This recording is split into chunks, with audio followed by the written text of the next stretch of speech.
My fiancé called me a substitute at our rehearsal dinner, but the secret heiress he humiliated owned everything his family wanted. The first thing I saw was the chandelier. Thousands of crystal droplets reflected golden light across the ceiling of the Grand Windsor Hotel's private ballroom. The second thing I saw was my fiancé kissing another woman. Not a quick kiss. Not an accident. Not something that could be explained away. A real kiss. Slow. Intimate. Possessive. And it happened less than 24 hours before our wedding. For a few seconds, nobody noticed me standing at the entrance. The event coordinator was still talking beside me. The violinists continued playing. Waiters moved between tables carrying champagne. Everything looked perfect. Except for the man I was supposed to marry. My fingers tightened around the silver invitation folder. I should have felt shocked, devastated, heartbroken. Instead, I felt strangely calm. Because at that exact moment, dozens of floating words suddenly appeared in front of my eyes. Bright golden text, like comments on a live stream, like messages sent from another world. Awake, my God, she finally saw it. WAK up, girl. He never loved you. The substitute arc is starting. Don't cry. The real ML is coming. She's about to find out the entire family used her. I blinked. The words remained. For a moment, I thought I was hallucinating. Then more appeared. 3 years of devotion for nothing. The fiancé is trashed. WAIT until she discovers she's the real heiress. Real heiress? What did that even mean? I stared at the floating messages. Then I looked back toward Ethan Lancaster, the man who had spent 3 years convincing me I was the love of his life. The man who was currently holding another woman against the wall. The woman finally laughed. Ethan kissed her forehead. Tomorrow everything will be over, he whispered. I know. My chest tightened. Not because of the betrayal, because of how familiar those words felt. Like I had heard them before. Like something deep inside me already knew the truth. The floating comments exploded. Are you and Sophia Run? HE's marrying you for the contract. The family needs her signature. THEY only want the shares. Shares? Contract? What shares? My mind raced. Before I could think further, Ethan turned. His smile froze instantly. Sophia. The other woman stepped back. She looked nervous. Not guilty. Just nervous. As if she had been caught too early. For a second, nobody spoke. Then Ethan recovered. He always recovered quickly. That was one of his greatest talents. Sophia, this isn't what it looks like. Classic. Predictable. Embarrassingly predictable. The floating comments agreed. Ha ha ha, there it is. The universal cheater line. HE thinks she's stupid. I almost laughed. Instead, I asked quietly, then what does it look like? Ethan hesitated. The woman beside him immediately grabbed his arm. Maybe we should explain. Who are you? I interrupted. She froze. Ethan answered instead. She's my assistant. The comments exploded again. Assistant my foot. That's the white moonlight X. HE never got over her. THIS is Chloe. Chloe. The name hit me instantly. I had heard it before. Many times. Late night phone calls abruptly ended when I entered a room. Messages deleted too quickly. Random business trips. Unexplained absences. Tiny clues. Tiny lies.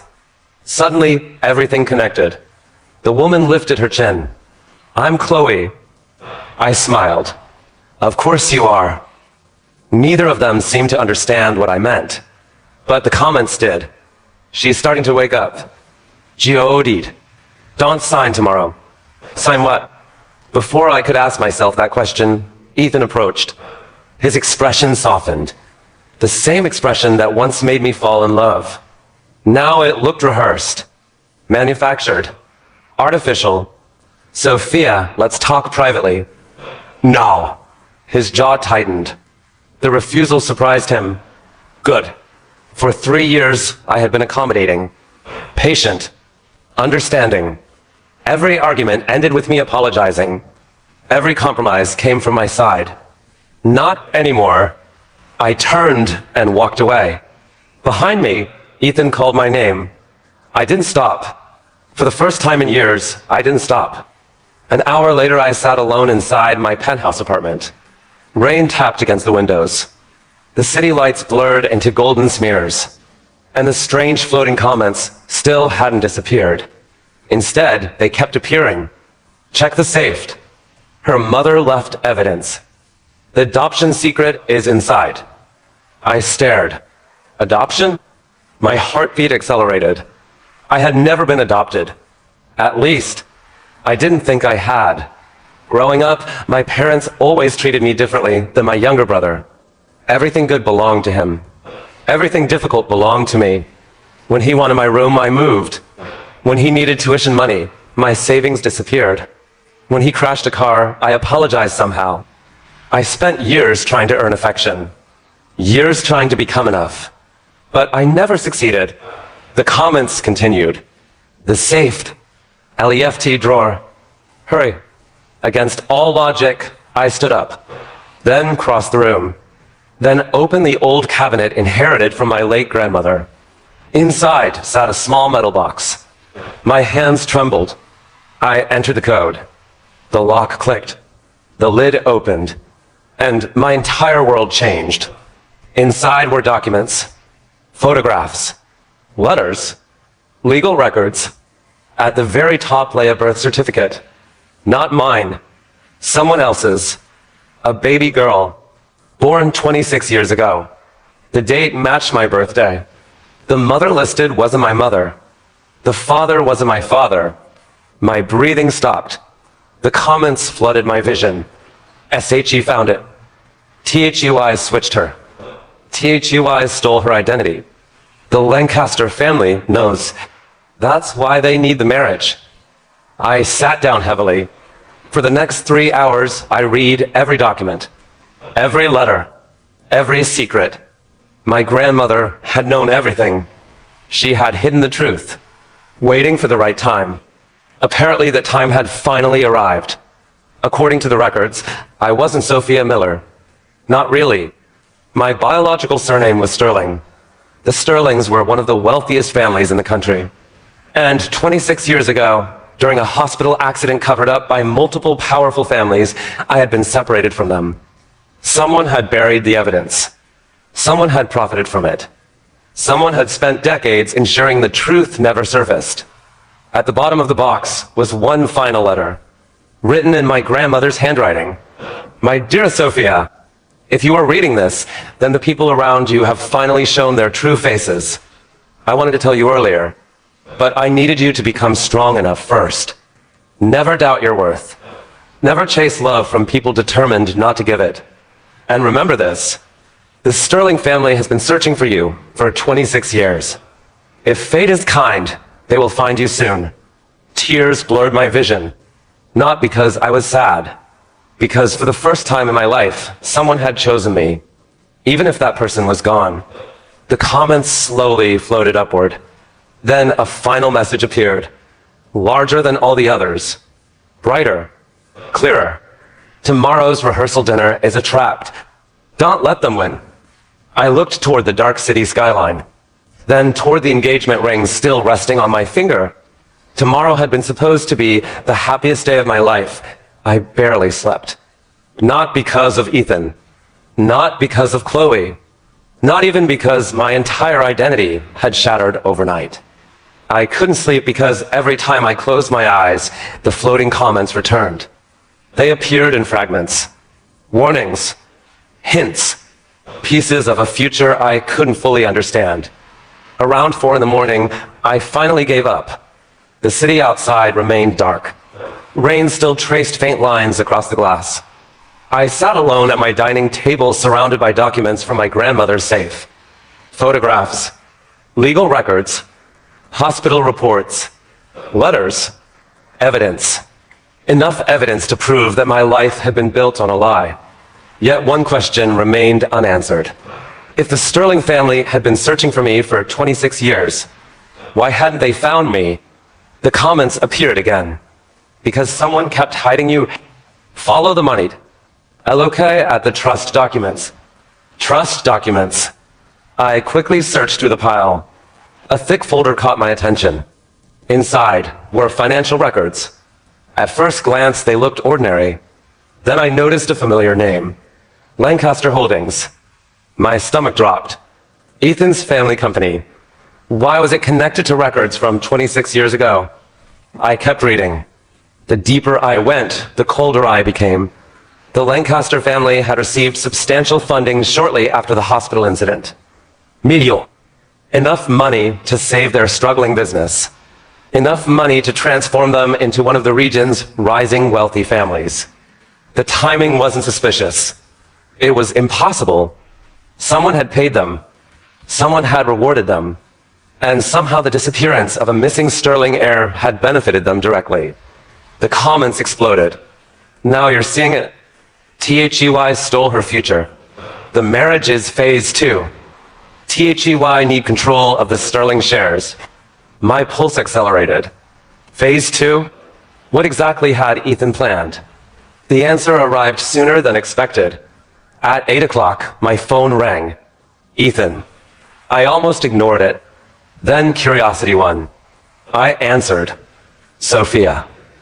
His voice sounded exhausted, as if he hadn't slept either. We need to talk. No. Silence. Then a sigh. Please. Interesting. Not sorry. Not apologetic. Just strategic. He needed something. What do you want, Ethan? Come to the rehearsal dinner tonight. I smiled coldly. There will be a dinner. He hesitated. But it won't go the way you expect. For several seconds, neither of us spoke. Then he laughed nervously. Sophia, you're overreacting. Overreacting. The favorite word of every liar, every manipulator, every selfish man who got caught. I ended the call without responding. By noon, news of Ethan's affair had somehow started spreading among social circles. Apparently, several hotel employees had witnessed the confrontation. Rumors traveled fast among wealthy families. By afternoon, my phone contained over 50 unread messages. Most came from people pretending to care. A few came from genuinely concerned friends. One came from my mother. Sophia, don't ruin your future over temporary emotions. I stared at the screen, then laughed. Temporary emotions. Interesting phrase. Not. Your fiancé cheated. Not. Are you okay? Not. Do you need help? Instead, don't ruin your future. As if preserving Ethan mattered more than protecting me. The comments appeared instantly. Favorite child strikes again. WAIT until you find out what among. SHE took money. I froze. My mother? No. Even now I struggled to believe it. She might have loved my brother more. She might have ignored me. But participating in something this massive? Impossible, wasn't it? The rehearsal dinner began at 7. The Lancaster estate glowed with luxury. Imported roses lined the driveway. Crystal lanterns illuminated marble pathways. Valet attendants hurried between luxury vehicles. Everything screamed wealth. Everything screamed perfection. Everything screamed performance. As I stepped from my car, conversations briefly paused. People stared. Some looked sympathetic. Others looked curious. Everyone wanted drama. Tonight they would get it. I wore a black designer gown. Simple, elegant, dangerous. The kind of dress that didn't beg for attention. It commanded it. The comments approved. OH, she looks amazing. Revenge dress.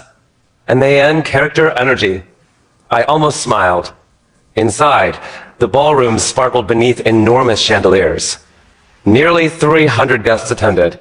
Business partners, political figures, socialites, investors, media representatives. Far more than necessary for a rehearsal dinner, which confirmed my suspicion. This wasn't a family celebration. It was a business event, a transaction disguised as romance.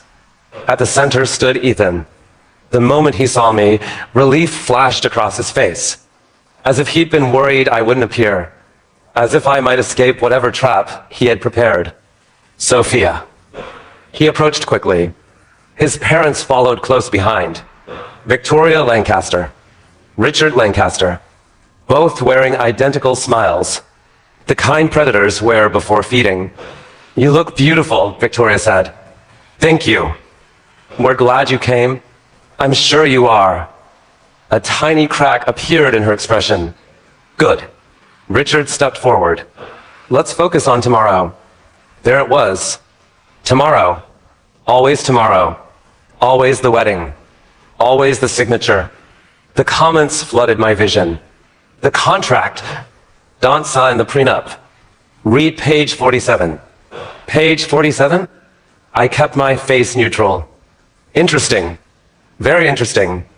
Dinner began shortly afterward. At first, everything seemed normal. Too normal. Toasts. Speeches.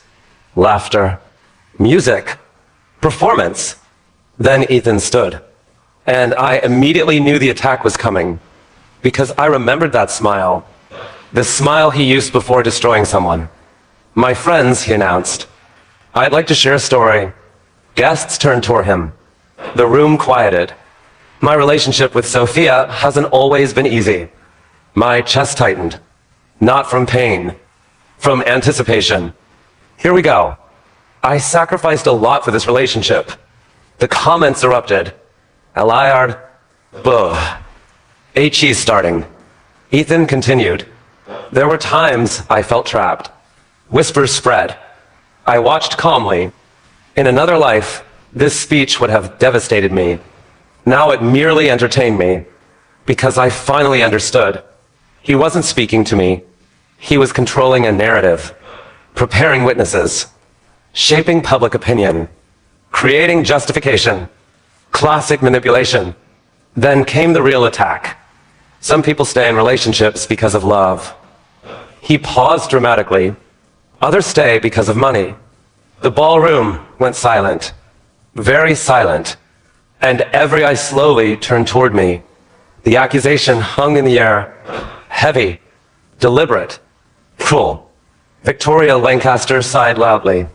Richard looked disappointed. Even Chloe sat nearby, pretending to appear uncomfortable. The performance was flawless. Almost impressive. If only it weren't so obvious. Ethan looked directly at me. I carried someone financially for years. The lies continued. My success supported her lifestyle. Several guests nodded, believing him. Exactly as planned. The comments exploded. HE setting her up. WAIT for it. THEY want her humiliated before the signing. Then Ethan smiled and delivered the final blow. Tomorrow, before the wedding, Sophia will sign an agreement proving she has no claim on Lancaster family assets. There it was. The trap. Public pressure. Social pressure. Humiliation. Force her to sign. Force her to surrender. Force her to look greedy if she refused. Clever. Very clever. Unfortunately, for Ethan, I wasn't the same woman anymore. I slowly stood. The room became silent. Even the musicians stopped playing. Ethan looked confident. Certain. Victorious. I almost felt bad for him. Almost. I lifted my wine glass, then smiled. My fiancé is absolutely correct. Confusion flashed across dozens of faces, including Ethan's. I continued. One of us has been using the other for money. The room leaned closer, listening, watching, waiting, and for the first time all evening, I saw uncertainty enter Ethan Lancaster's eyes. Because somewhere deep down, he finally realized something was wrong, very wrong, and the game he thought he controlled was beginning to slip away. The silence inside the ballroom felt almost physical. 300 pairs of eyes followed me. Crystal chandeliers shimmered overhead. Champagne glasses remained suspended in midair. Nobody moved. Nobody breathed. Everyone was waiting. Ethan's confident smile had begun to crack. Only slightly. but I saw it. For 3 years, I had studied every expression he made, every nervous habit, every tell. And right now, he was nervous. Good. I placed my wine glass onto the nearest table, then looked directly at him. My fiancé is correct. The room remained silent. One of us has absolutely been using the other for money. Several guests exchanged glances. Victoria Lancaster relaxed slightly. Richard Lancaster looked relieved. They thought I was surrendering. They thought I was about to apologize. They thought they still controlled the narrative. Poor fools. I slowly smiled, then continued. The problem is that Ethan forgot one very important detail. His jaw tightened. What detail? He asked. I turned toward the giant presentation screen behind him. The screen used for wedding photographs, family videos, celebration slideshows. Tonight, it would serve a different purpose. Truth leaves records. The comments exploded. IT's happening. First face slap incoming. Get ready. I pulled a small flash drive from my purse. The room immediately grew tense. Ethan took a step forward. Sophia. His voice carried a warning. I ignored him. A technician standing nearby looked confused. I handed him the drive. Please display the contents. The technician looked toward Ethan, then toward me, then toward the audience. Eventually, curiosity won. The screen changed. The first document appeared. A bank statement. Several people frowned, not understanding. Yet, I pointed toward the highlighted section. 3 years ago, Lancaster Technologies was facing bankruptcy. Murmurs spread. Everyone knew the company had struggled in its early years. That wasn't secret information. The second document appeared, then a third, then a fourth. The whispers grew louder, because the numbers were impossible to ignore. Millions of dollars, repeated transfers, emergency investments, debt repayments, private funding. The source name remained hidden, but the pattern was obvious. Someone had been keeping Ethan's company alive. For years, Ethan's expression darkened. Sophia, stop this. No.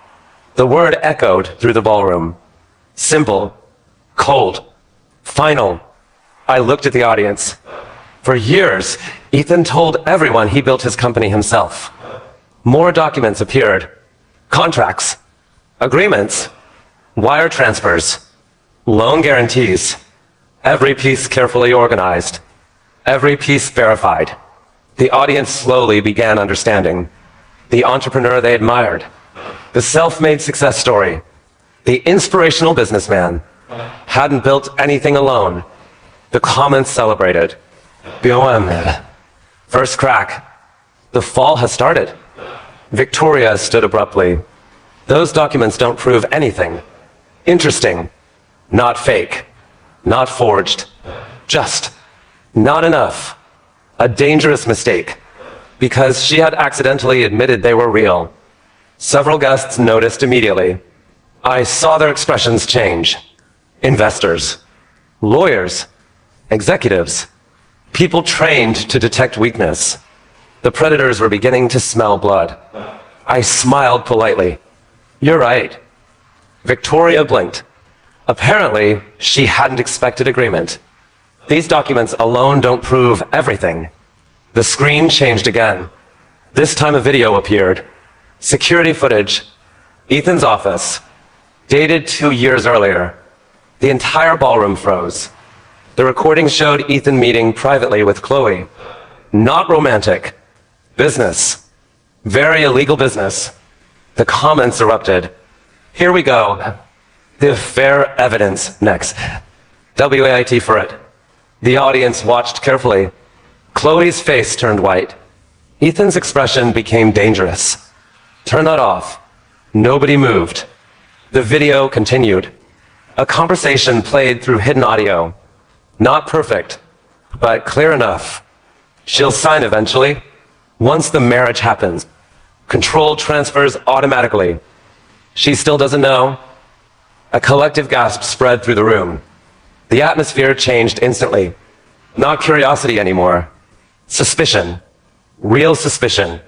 For the first time all evening, fear appeared in Ethan's eyes. Real fear. The kind no amount of charisma could hide. He stepped toward me. "What exactly are you doing?" I met his gaze calmly, ending the performance. Then I delivered the first real strike. "Ladies and gentlemen," the room quieted. "I would like to introduce you to the woman Ethan has actually loved throughout our relationship." The screen changed.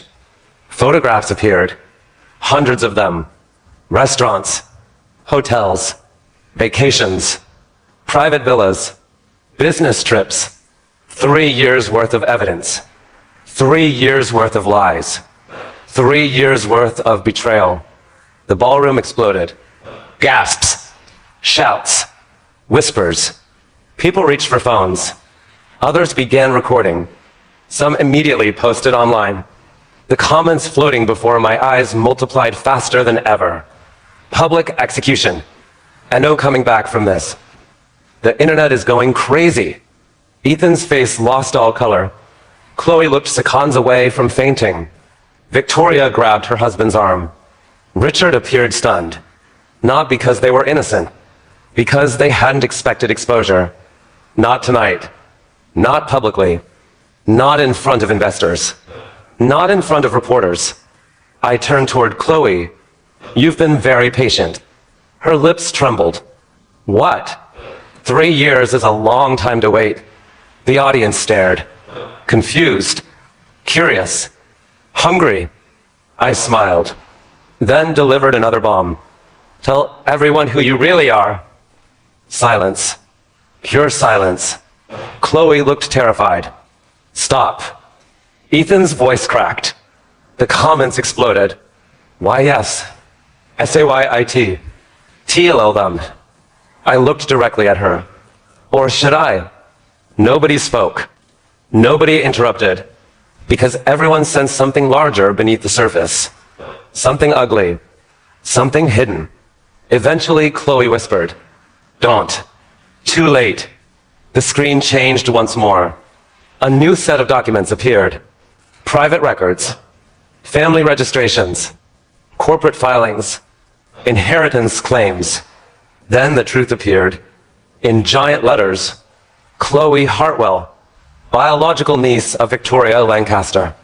The ballroom detonated. People stood. Others shouted. Someone dropped a glass. It shattered across the marble floor. Because suddenly everything made sense. The affair. The promotion. The protection. The favoritism. The manipulation. The carefully arranged relationship. Chloe wasn't some random assistant. She was family. Family disguised as an outsider. Family helping execute a plan. Family helping steal a future. Victoria looked horrified. Richard looked furious. Ethan looked trapped. And I wasn't finished. Not even close. Because the biggest secret still hadn't arrived. The comments flashed wildly. THUIRE heard. LOK at the door. LOK now. I frowned. Then turned. The massive ballroom entrance slowly opened. At first nobody understood. Then they saw the people entering. The room instantly went silent. Not ordinary silence. The kind of silence that happens when power enters a room. For individuals walked inside. 3 men. 1 elderly woman. The moment I saw her face, my breath caught. Because she looked exactly like the photographs hidden inside my grandmother's box. Lady Evelyn Sterling, matriarch of the Sterling family, one of the most influential women in the country. The audience erupted. People stood automatically. Business leaders straightened. Investors looked shocked. Even reporters appeared stunned. Nobody expected the Sterlings. Especially not tonight. Especially not here. The comments floated across my vision. THEY found her. 26 years late. Beauty, they found her. Ethan looked confused. Victoria looked terrified. Absolutely terrified. Interesting. Very interesting. Lady Evelyn's eyes scanned the room, then landed on me. For a moment, neither of us moved. The ballroom disappeared. The noise disappeared. Everything disappeared. Only her gaze remained. Warm, gentle, heartbroken, as if she had spent decades searching, as if she had already known. Tears filled her eyes. My child. The room froze. Every guest stopped breathing. And then the most powerful woman in the country walked directly toward me. Not toward Ethan. Not toward the hosts. Not toward the media. Toward me. She stopped only inches away. Her hand trembled slightly as she touched my cheek. Then she smiled through tears. We finally found you. The comments exploded so violently I could barely see. Heiress revealed. Biggest bomb of the story. Everything changes now. Behind me, someone whispered, Sophia is a Sterling? Another voice answered, Oh my God. A third voice, the Lancaster family is finished. And for the first time all evening, I saw genuine panic consume Ethan Lancaster. Because the woman he had cheated on, the woman he had manipulated, the woman he planned to trap, was no longer standing alone. She never should have been. And now everyone knew it. The game had officially changed. The real war was finally beginning. The ballroom remained frozen. Nobody spoke. Nobody moved. Nobody dared. Lady Evelyn Sterling still stood before me, her trembling hand resting against my cheek as if she feared I would disappear. For 26 years, she had searched. For 26 years, she had mourned a granddaughter she believed was lost forever. And now, in front of 300 witnesses, she had found her. The silence lasted several seconds. Then chaos erupted. Questions exploded across the room. Reporters rushed forward. Phones rose into the air. Guests whispered frantically. Everyone wanted answers. The comments flooded my vision. Now comes the real truth. The Lancasters are finished. The hospital secret is next. Ethan looked as though someone had drained every drop of blood from his body. Victoria Lancaster looked even worse. She looked terrified. Not embarrassed. Not shocked. Terrified. The difference mattered. Because innocent people fear humiliation. Guilty people fear exposure. And Victoria Lancaster knew exactly what was coming. Lady Evelyn turned toward the crowd. Her voice remained calm, elegant, controlled. But beneath that control lived decades of grief. 26 years ago, she said, my granddaughter disappeared from a private hospital. The room immediately quieted. Evidence was hidden. Her gaze shifted, directly toward Victoria. Records vanished. Victoria staggered backward. That's absurd. Nobody believed her. Not anymore. The audience had already watched too many secrets collapse tonight. The foundation of trust was gone. Lady Evelyn nodded toward one of the lawyers accompanying her. The man stepped forward carrying several thick folders. My stomach tightened. I had read some of the evidence, but apparently not all of it. The lawyer opened the first folder, then the second, then the third. Each contained documents collected over decades. Witness statements, bank transfers, medical records, private correspondence. The room became quieter with every page. Finally, the lawyer spoke. Our investigation discovered that shortly after the Sterling child disappeared, multiple payments were made through intermediaries. The giant screen changed. Financial records appeared. Millions of dollars. The audience gasped, because one recipient name stood out clearly. Lancaster Holdings. Richard Lancaster's knees nearly buckled. Ethan stared at the screen in horror. Victoria looked seconds away from collapse. The lawyer continued. The funds were distributed following falsified hospital reports. Another document appeared. Then another. Then another. Each one connected the same people. The same families. The same conspiracy. The truth slowly assembled itself in front of everyone. 26 years ago, someone had hidden a missing heir. Someone had profited from that disappearance. Someone had spent decades protecting a lie. The comments exploded. Jammy over. Absolute destruction. And no recovery possible. Victoria suddenly screamed. No! The sound echoed through the ballroom. Everyone turned toward her. For several seconds, she simply stood there breathing heavily. Then the panic broke her. I was protecting my family. The confession hit the room like an explosion. Pure silence followed. Then another gasp. Not because she admitted everything, because she admitted enough. The moment the words left her mouth, she realized her mistake. Too late. The damage was done. Reporters immediately started recording. Lawyers exchanged glances. Investors looked disgusted. And Ethan? Ethan looked completely shattered. Because for the first time in his life, he understood something devastating. His family's empire had never been built on talent, or vision, or hard work. It had been built on theft. And now the entire world knew. The following weeks became a media storm unlike anything the country had seen in years. Every news channel covered the scandal. Every business publication analyzed the evidence. Every social platform discussed the Lancaster family. The investigation expanded rapidly. Former employees came forward. Whistleblowers appeared. Old secrets resurfaced. New crimes emerged.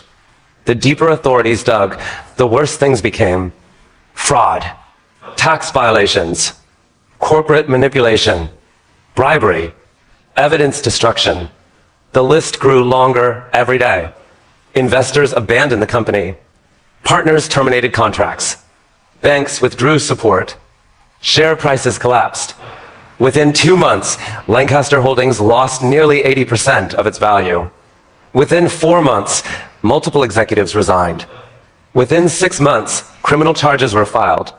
The empire was dying, exactly as it deserved. And throughout it all, Ethan kept trying to contact me. Calls, messages, letters, flowers, apologies. None of them mattered, because something inside me had already changed. The woman who once waited for Ethan's approval no longer existed. She had disappeared the night I chose myself. One autumn afternoon, I officially entered Sterling House.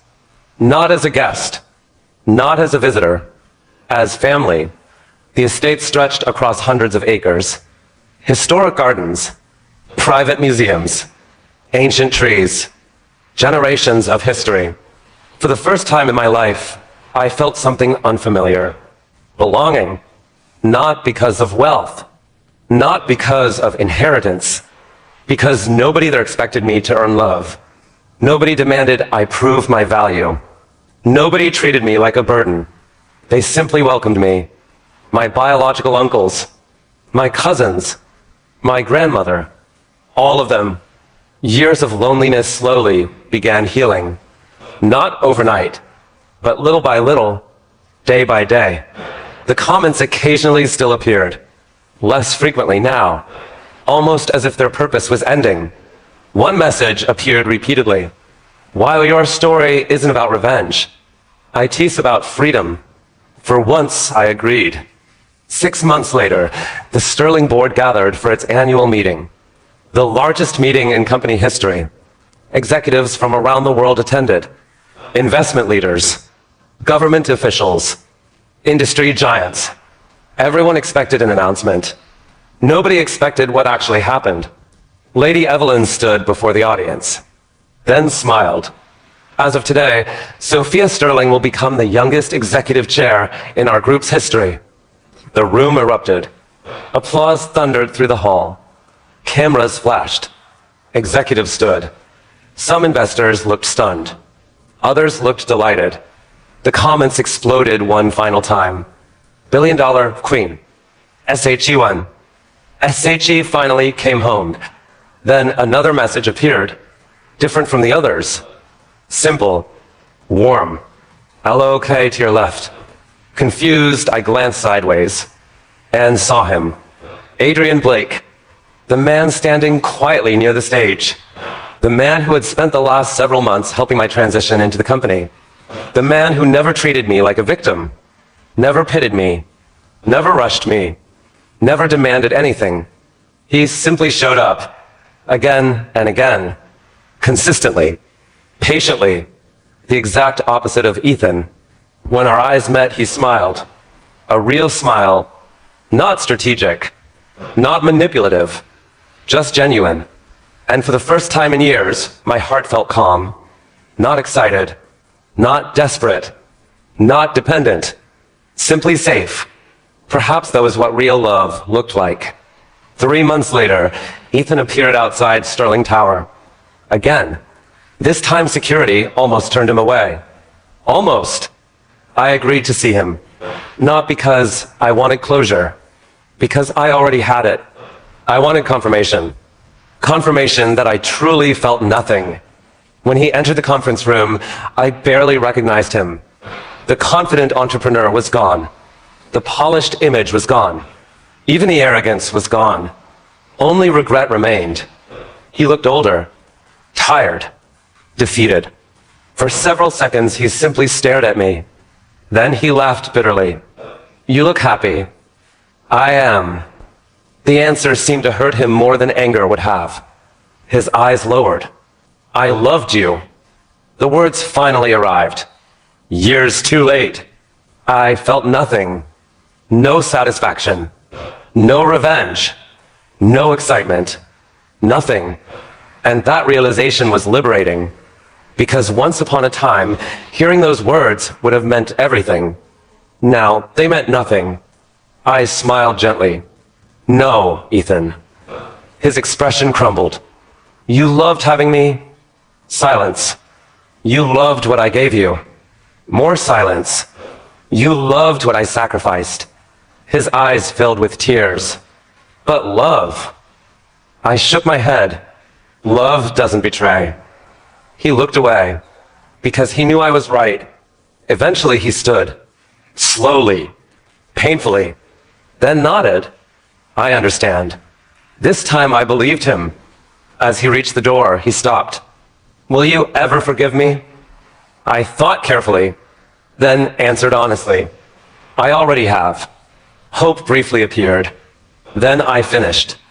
But forgiveness isn't the same thing as a second chance. The hope vanished, and with it, the final thread connecting us. He left without another word. I never saw him again.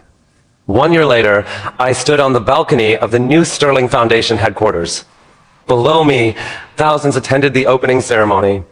Scholarships, medical programs, education grants, family recovery initiatives, projects designed to help people who had been forgotten. People like the girl I used to be. A familiar hand gently touched mine. I looked up. Adrian smiled. The city stretched endlessly before us. Bright, alive, full of possibility. For a moment, I thought about the old version of myself. The girl who begged for affection. The woman who tolerated betrayal. The fiancé who believed love required sacrifice. She felt like a stranger now. Not because she was weak, because she simply didn't know her worth yet. Now I did, and nobody would ever take that from me again.